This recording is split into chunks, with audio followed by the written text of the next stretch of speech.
Efésios, capítulo 5, a partir do verso de número 15.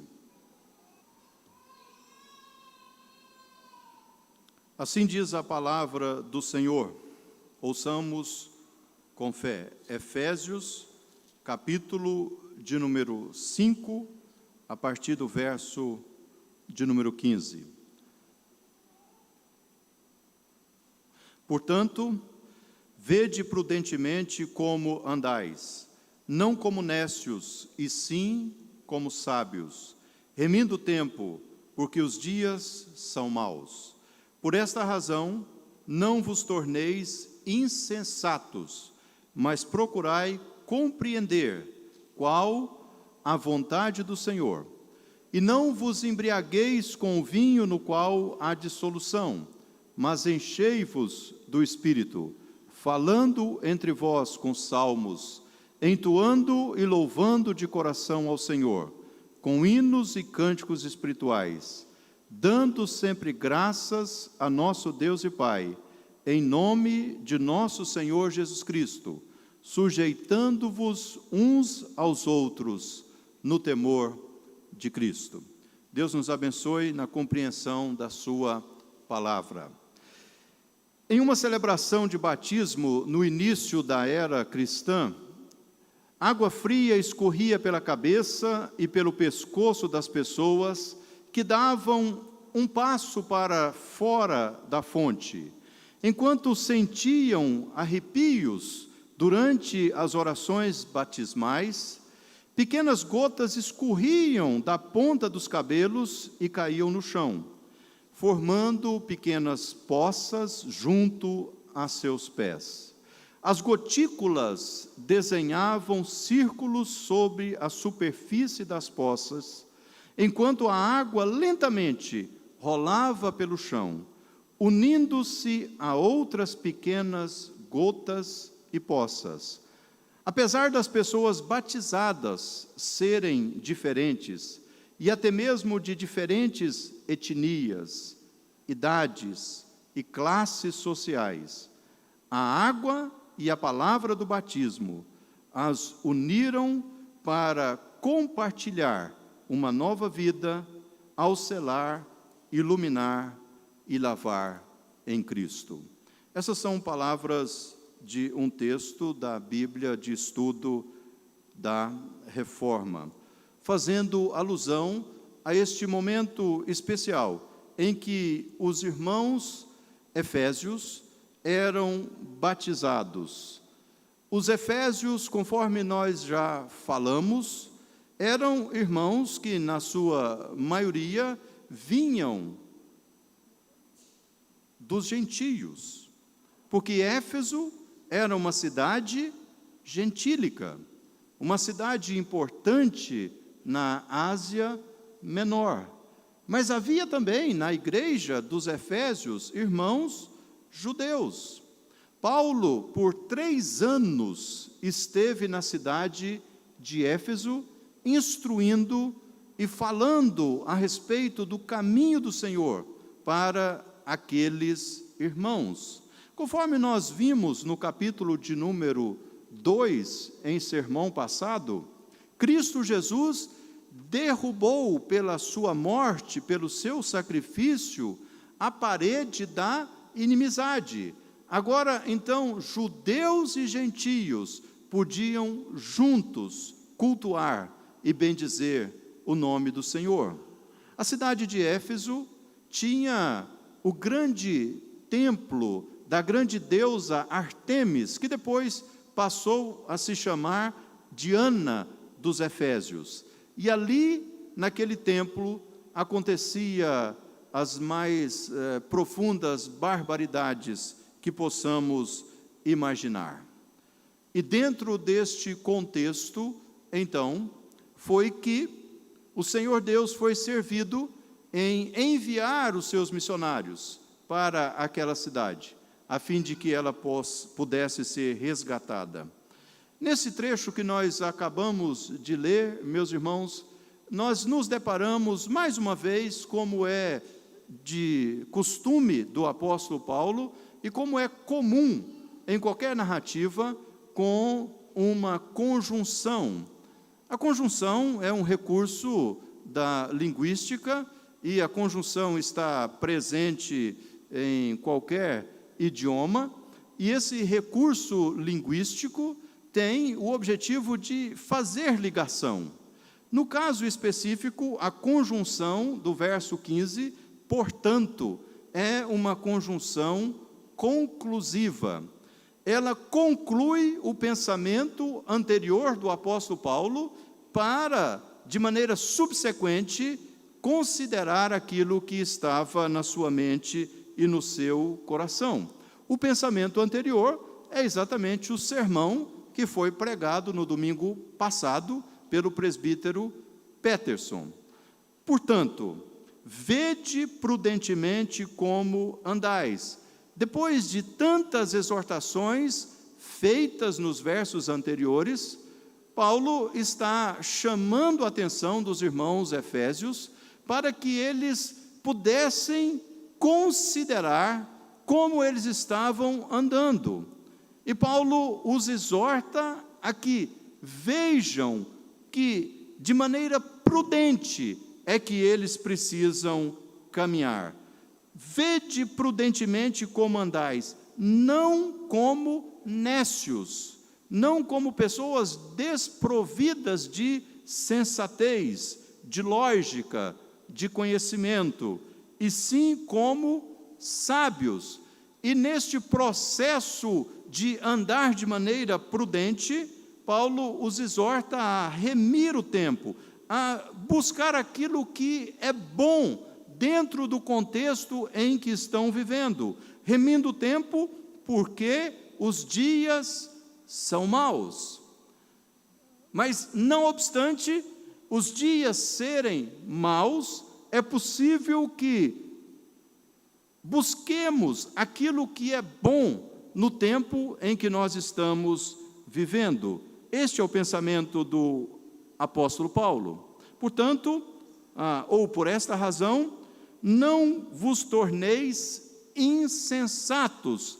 Hoje pela manhã estudamos de maneira um pouquinho mais prolongada sobre o que é ser insensato ou sobre a insensatez. Em outras palavras, a insensatez tem a ver com a forma que nós vemos as coisas, que não é a forma real, mas é a forma que nos agrada, a forma que enche o nosso ego. Por essa razão, não vos torneis insensatos, mas procurai compreender qual a vontade do Senhor. E agora, então, nós entramos nos versículos que vamos estudar de maneira mais aprofundada nesta noite, a partir do verso 18 até o verso de número 21. E o tema do nosso sermão, o tema da nossa mensagem é a vida cheia do Espírito Santo.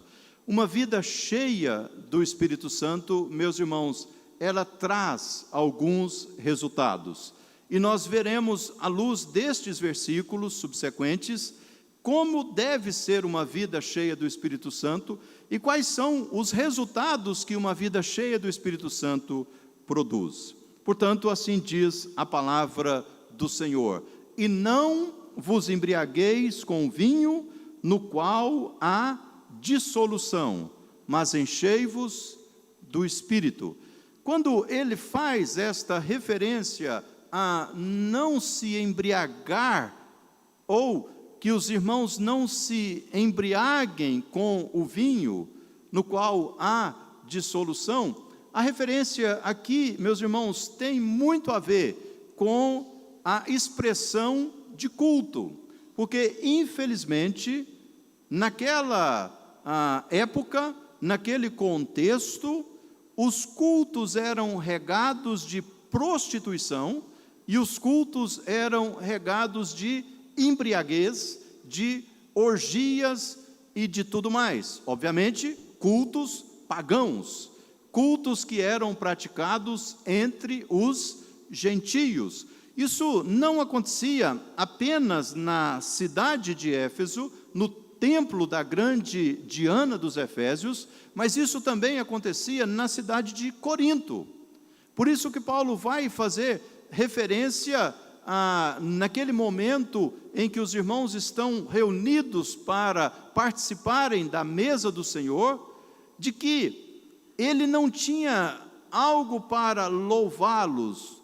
Ao contrário, a palavra dele foi uma palavra de reprovação, porque infelizmente os irmãos da igreja de Corinto estavam trazendo o mundanismo pagão que havia na sua cultura para dentro da igreja. E por isso ele diz: ao passo que há aqueles que se embriagam. Então aqui é muito mais do que uma embriaguez que porventura possa acontecer dentro da intimidade da casa de alguém, ou uma embriaguez que possa acontecer num boteco por aí, ou a embriaguez que possa acontecer num show artístico musical. Aqui está relacionado ao culto pagão. Por isso ele está advertindo aos irmãos e ele está ordenando aos irmãos desta maneira: e não vos embriagueis com o vinho, no qual há dissolução, vida dissoluta, vida desregrada, vida cheia de pecados, vida cheia de permissividade, vida que desagrada a Deus. Os irmãos efésios não podiam copiar o modelo que havia na cidade de Éfeso. De Éfeso. É isso que o apóstolo Paulo está dizendo: não vos embriagueis com vinho no qual há dissolução. Ao contrário disso, para que vocês possam viver de maneira prudente, para que vocês possam viver como sábios e não como nécios, para que vocês possam ser despertados, para que vocês possam de fato evidenciar que são nova criatura. Vocês então, em vez de viverem uma vida de embriaguez, vocês devem se encher do Espírito, mas enchei-vos do Espírito. Enchei-vos do Espírito. O que significa uma vida cheia do Espírito? O que significa encher-se do Espírito? Sabemos, meus irmãos, que o Espírito Santo de Deus sempre esteve presente na vida do seu povo. No Velho Testamento, o Espírito Santo estava ali, tanto que Davi, no Salmo de número 51, diz: não me retires o teu Santo Espírito. Era o Espírito de Deus que usava os profetas para que estes falassem da parte de Deus ao povo de Deus. O Espírito de Deus estava presente no Velho Testamento. No entanto, é no Novo Testamento que o Espírito Santo, de fato, vai habitar no coração daqueles que são nascidos de novo. É o Espírito Santo que vai agora nos convencer do pecado, da justiça e do juízo. É o Espírito Santo que vai nos fazer compreender a respeito do Cristo ressurreto, conforme estudamos domingos atrás a respeito do Pentecostes. A vida cheia do Espírito Santo resulta, meus irmãos, em alguns aspectos, em algumas atitudes. A primeira delas, comunhão autêntica. Então vejamos o verso seguinte: falando entre vós com salmos, mas enchei-vos do Espírito, falando entre vós com salmos. Este falando entre vós com salmos, meus irmãos, é o resultado de uma vida cheia do Espírito. E este falando entre vós com salmos, eu estou traduzindo como comunhão autêntica. Ou seja, uma vida cheia do Espírito resulta na comunhão autêntica. Prestem atenção como que Paulo constrói o seu pensamento. Mas enchei-vos do Espírito, falando entre vós. Não é possível que eu tenha uma vida cheia do Espírito Santo se a minha comunhão com Deus e com o meu irmão está quebrada. Porque é pressuposto de uma vida cheia do Espírito a comunhão autêntica. E isto é muito sério, meus irmãos, tanto que Jesus mesmo orienta, exorta e determina para os seus discípulos que no ato de culto que cada um deve oferecer, é necessário que haja conserto, que haja reconciliação, caso esteja a comunhão quebrada, ao trazer a oferta ao altar. Se te lembrares que teu irmão tem algo contra ti, vá lá, reconcilia-te com teu irmão, e então volte e traga a sua oferta. A oferta era aquilo que era apresentada como ato de culto. Então, o que o Senhor Jesus Cristo está nos ensinando é que o ato de culto exige que nós estejamos em comunhão com os nossos irmãos. E uma vida cheia do Espírito Santo de Deus pressupõe que nós tenhamos comunhão autêntica. Por que falando entre vós com salmos? Porque a nossa comunhão tem como base a palavra de Deus. Os salmos aqui expressam a Escritura. A nossa comunhão tem como base a palavra de Deus. É a palavra de Deus que fundamenta a nossa comunhão, meus irmãos. E perseveravam na doutrina dos apóstolos, na comunhão, no partir do pão e nas orações. Uma vida cheia do Espírito é uma vida que tem essa comunhão autêntica, e essa comunhão autêntica é traduzida exatamente neste fato em que nós somos capazes de falar uns com os outros. E nós falamos uns com os outros com base na palavra de Deus. Compreendem? De vez em quando nós ouvimos algumas histórias, eu mesmo já ouvi algumas histórias assim, que são histórias horripilantes, são histórias tenebrosas, são histórias que a gente não devia ouvir. Histórias que nos dão conta de que numa mesma congregação, numa mesma igreja, há irmãos que não se falam há 20 anos, irmãos que não se falam há 30 anos. E o pior, histórias que envolvem oficiais da igreja, oficiais que preparam a ceia e oficiais que distribuem a ceia. Eu já ouvi histórias, meus irmãos, de um passado não muito distante, em que, quando o presbítero ia na direção do irmão, ele mudava de banco, ele ficava ali de olho, vamos ver, se esse cara vier, eu saio para lá.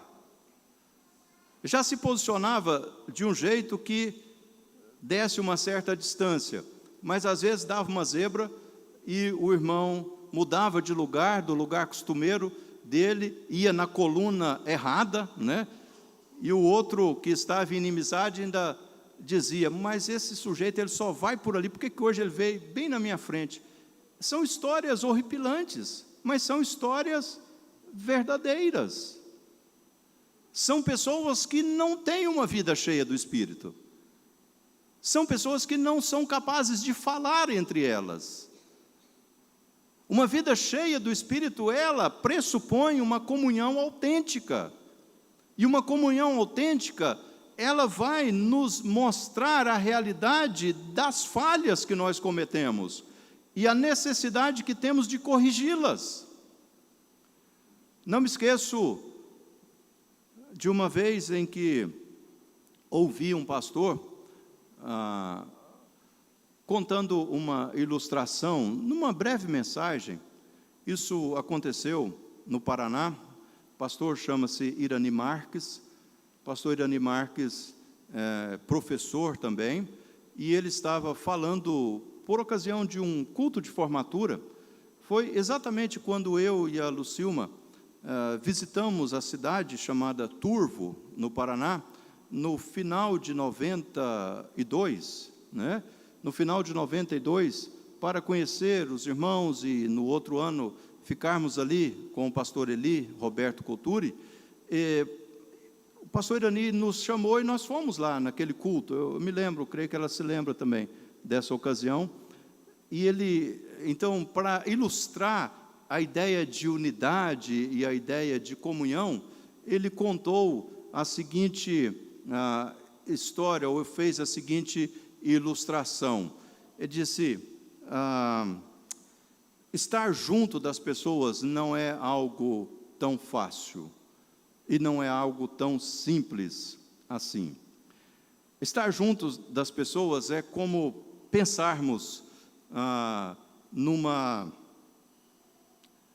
conjunto, como é o coletivo de porcos, manada, uma vara, né? É como pensarmos numa vara de ouriços, os vulgos porcos espinho, né? E chega no inverno, eles precisam estar mais próximos para que possam se aquentar ou se esquentar. Imaginem, uma vara ali com 15, 20, 30 ouriços, porcos espinhos, no inverno daquele rigoroso mesmo, e eles pensam todos: vamos ficar mais próximos para que nós possamos nos aquecer. É espinhada para todo lado, não é, irmãos? A verdade é que a comunhão autêntica, ela vai exigir de nós o preço da espinhada. Porque quanto mais nos aproximarmos uns dos outros, mais revelaremos que somos falhos e pecadores, e mais veremos que o outro também é falho e pecador. Mas se esta ilustração for assim muito fora da realidade, eu quero trazer uma outra ilustração que o presbítero cristiniano José da Silva fez uma certa ocasião. Ele falou uma frase, e essa frase serviu para a introdução da minha dissertação de mestrado. Ele disse o seguinte, com tanta sabedoria, presbítero cristiniano: a serra é muito bela para quem a vê de longe. A serra é muito bela para quem a vê de longe. Quando você se aproxima da serra, você vê que tem pedra, espinho, cobra, perigo, erosão e tanta coisa mais. Mas vale a pena, meus irmãos, buscarmos a comunhão autêntica.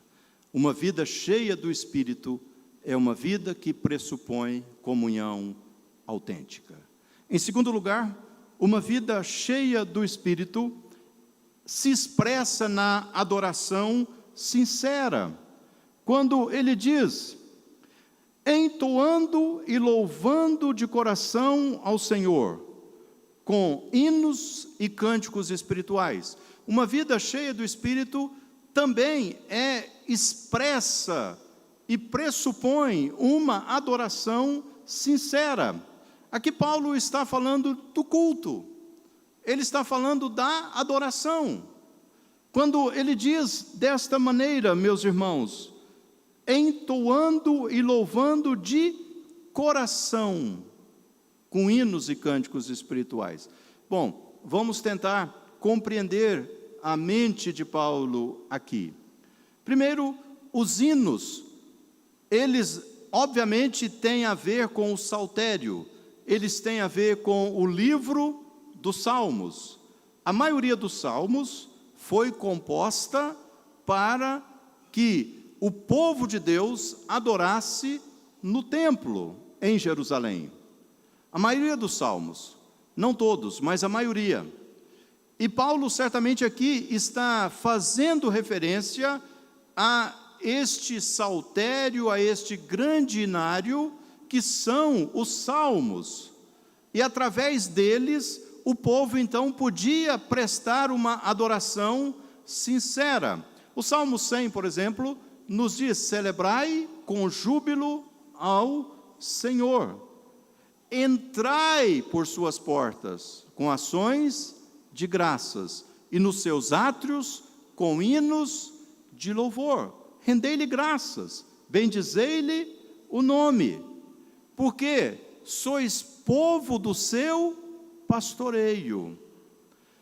E outros salmos que vão sempre fazer menção a algo que é significativamente importante, porque a sua misericórdia dura para sempre. O Salmo de número 136, ele foi composto para que de fato fosse lido de forma responsiva. Nós falamos muitas vezes a leitura alternada ou leitura responsiva. A leitura responsiva, ela é a leitura que é caracterizada pela resposta. E o Salmo de número 136, é claro, você vai perceber que cada versículo tem esta conclusão: porque a sua misericórdia dura para sempre. O correto seria fazermos a leitura de tal forma que a igreja, a congregação, respondesse sempre assim: porque a sua misericórdia dura para sempre. Então leríamos apenas a metade do versículo, e era assim que eles faziam. Há alguns historiadores, comentaristas, que ousam dizer que naquele momento de porque a sua misericórdia dura para sempre, dois pratos, vamos dizer assim, eram batidos, né? Pum! Porque a sua misericórdia dura para sempre. Porque uma vida cheia do Espírito resulta em adoração sincera, louvando de coração ao Senhor, com sinceridade, com hinos e cânticos espirituais. Os cânticos espirituais, conforme eu tive a alegria de ouvir e de aprender de maneira presencial, isso no ano de 1993, no mês de novembro do ano de 1993, eu tive a alegria de ouvir as palavras do Dr. Russell Shedd, lá em Guarapuava, no estado do Paraná. Ele disse que os cânticos espirituais eram realmente cânticos que eram dados na hora do culto. Eram cânticos que Deus dava aos músicos, aos seus servos na hora do culto. Hoje, nós compreendemos que os cânticos espirituais continuam sendo dádivas de Deus, pela iluminação do Espírito Santo do Senhor, que irmãos e irmãs, cujos talentos musicais, que também foram dados por Deus, leem parte da Escritura Sagrada e, à luz do texto bíblico, são capazes de trazerem não só o cântico do texto bíblico ipsis literis, mas, conforme nós cantamos agora há pouco, aclame ao Senhor toda a terra, né, e cantemos os cânticos espirituais. Tudo isso expressa adoração sincera. Terceiro lugar, meus irmãos, a vida cheia do Espírito Santo resulta em ações de graças. Verso de número 20. Dando sempre graças por tudo a nosso Deus e Pai, em nome de nosso Senhor Jesus Cristo. Não é possível que eu tenha a coragem de dizer que estou buscando uma vida cheia do Espírito Santo de Deus, se eu não sou grato. E pior do que isso, se eu sou um reclamão o tempo todo. Como é que eu posso dizer que estou andando no Espírito? Como é que eu posso dizer que estou buscando uma vida cheia do Espírito, se eu não sou capaz de dar graças por absolutamente nada? E ao contrário, em todo tempo, eu estou reclamando, reclamando, reclamando e reclamando. O texto está nos dizendo, meus irmãos, que uma vida cheia do Espírito pressupõe ações de graças, dando sempre graças por tudo a nosso Deus e Pai, em nome de nosso Senhor Jesus Cristo. Façamos um exercício agora, neste momento, sobre ações de graças. Devemos ser gratos pelo ar que respiramos. Devemos ser gratos pelo trabalho que Deus nos dá. Devemos ser gratos pela vestimenta que temos. Devemos ser gratos pela família que temos. Devemos ser gratos pela igreja que temos. Devemos ser gratos, irmãos, especialmente por tão grande salvação que Deus nos concedeu em Cristo Jesus. Essa deve ser a nossa maior expressão de gratidão. Deus em Cristo Jesus veio e nos salvou, dando sempre graças. Uma vida cheia do Espírito é uma vida cheia de gratidão. E como é bom dar graças, meus irmãos, como é bom oferecer ações de graças, como é bom termos motivos para agradecer. Não há nada de errado em pedir, mas é muito importante agradecer. E geralmente quando nós tentamos fazer o exercício de orar apenas agradecendo, nós temos um pouco de dificuldade, porque nós somos muito tendenciosos a pedir, pedir e pedir. Repito, não há nada de errado em pedir, mas é melhor agradecer. Uma vida cheia do Espírito pressupõe gratidão. Lembro-me que, numa certa ocasião, fui conversar com um pastor, hoje de saudosa memória, reverendo Frederico Jinks, professor no Instituto Bíblico, sobre um dilema que eu estava vivendo, e ele, então, me fez a seguinte proposta: ofereça ações de graças. Pensei, mas gastei meu tempo, tive coragem de sair, vir à casa deste homem, contar para ele o que está acontecendo na minha vida, e ele simplesmente me manda de volta, dizendo: ofereça ações de graças. Naquela hora eu não gostei. Eu queria que ele tivesse me dito: faça assim, faça assado, faça frito, faça, vira piruleta, que vai dar tudo certo, e não sei o quê, dá 3 pulinhos para cima, né? Eu gostaria de ter ouvido esse tipo de orientação, de conselho, mas a orientação que ele me deu foi só essa: ofereça ações de graças. Aí depois de umas 2 horas, passada a minha raiva, eu resolvi oferecer ações de graças. E Deus foi gracioso para comigo, na solução daquele problema que eu estava enfrentando. Então, mesmo que você fique com raiva de mim, eu quero te dizer: você está passando por um dilema, por uma luta, por um problema, ofereça ações de graças. Em último lugar, A vida cheia do Espírito resulta em submissão mútua. Submissão mútua. Verso de número 21. Sujeitando-vos uns aos outros no temor de Cristo. Sujeitando-vos uns aos outros no temor de Cristo.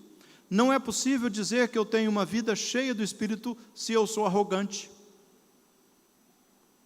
se eu não me submeto, se eu entendo que sou o dono da verdade, se eu não sou capaz de ouvir o meu irmão, se eu não sou capaz de aceitar orientações que são me dadas, se em todo tempo eu quero proeminência. Não é possível que eu diga que tenho uma vida cheia do Espírito se desta forma eu estou agindo e vivendo. Porque uma vida cheia do Espírito vai pressupor esta sujeição mútua. Porque, na verdade, meus irmãos, todos nós estamos debaixo da orientação da palavra de Deus. E qualquer que seja a nossa postura, tem que estar em consonância com a palavra de Deus. Por isso que, quando nós ensinamos a palavra de Deus, nós a ensinamos na perspectiva de que Deus está nos orientando e falando conosco. Hoje pela manhã, nós falamos sobre insensatez, e um texto bíblico diz que a estutícia, a insensatez, está ligada ao coração da criança, mas a vara da disciplina a afastará dela. E me lembro que eu disse, se você não quer disciplinar o seu filho, sua filha com vara, entenda que não é uma desobediência ao conselho pastoral, é uma desobediência à ordem da palavra de Deus. O orgulhoso, o soberbo, o arrogante, ele vai dizer, não, mas eu tenho o meu jeito de fazer as coisas. Não, não importa o seu jeito, é o jeito da palavra de Deus que tem que ser obedecido. E quando eu me submeto à palavra de Deus, eu sou capaz de me submeter ao meu irmão, sujeitando-vos uns aos outros no temor de Cristo. É o temor de Cristo que nos dá essa condição de sentar com o irmão e ouvir, dizer para ele, olha, eu quero compartilhar contigo algo que está acontecendo na minha vida. E o irmão virá e dizer, olha, você está errado, você está em pecado, e por isso você precisa mudar de atitude. E se eu tenho uma vida cheia do Espírito, eu vou me sujeitar a isso, no temor de Cristo. Eu vou me sujeitar, eu vou aceitar, e eu vou agradecer, e vou dizer, meu irmão, que bom que você teve coragem de dizer isso para mim. Que bom que você teve coragem de me exortar. E mesmo que o irmão não nos procure, se o meu irmão, se o teu irmão pecar contra ti, vá arguí-lo entre ti e ele só. É somente uma vida cheia do Espírito, meus irmãos, que nos dá essa condição. As pessoas aí fora, elas não aceitam isso. As pessoas aí fora vão achar isso ridículo. As pessoas aí fora vão dizer, quem manda na minha vida sou eu. Vai cuidar da sua vida. Mas não é assim que aprendemos a Cristo. Não é assim. A Escritura está nos dizendo desta maneira, que para termos uma vida cheia do Espírito, nós temos que jogar fora o nosso orgulho, a nossa arrogância, a nossa prepotência e abaixar a cabecinha, inclinar como junco, humildemente e nos sujeitar uns aos outros no temor de Cristo. Assim deve ser uma vida cheia do Espírito. Meus irmãos, eu quero ainda ler mais algumas frases aqui da Bíblia, de estudo da Reforma. No seu batismo, os efésios não ficaram apenas com frio e molhados. O batismo une aqueles que creem em um só corpo tão facilmente como a água encontra o solo e se mistura a ele. A carta de Paulo aos Efésios mostra que o batismo uniu judeus e gentios, líderes e seguidores, e todos os que creem por todos sempre. Todos os que creem por todos sempre. A profundidade do relacionamento de Paulo com os efésios aparece na profundidade teológica desta sua carta pastoral, em seu caráter litúrgico. O problema central atacado por Paulo é a divisão na congregação entre os membros de origem judaica e os membros de origem gentia. Sua oração de abertura, escrita no padrão tradicional judaico, chamada Berak, expõe o tema da unidade e agradece a Deus por sua resposta em Cristo. Paulo retorna aos temas da unidade, batismo e oração, repetidamente na carta. Efésios descreve de forma brilhante importantes verdades da fé cristã, que Paulo tão eloquentemente enfatiza. E nós temos estudado essa carta e vamos concluir o seu estudo no próximo mês. E espero em Deus, meus irmãos, que estes sermões, que estas mensagens tenham despertado ou estejam despertando os nossos corações, especialmente para que busquemos uma vida cheia do Espírito. Essa vida cheia do Espírito, que conforme nós acabamos de ver nessa noite, pressupõe uma comunhão autêntica, uma adoração sincera, ações de graças e submissão mútua. Deus nos abençoe. Amém.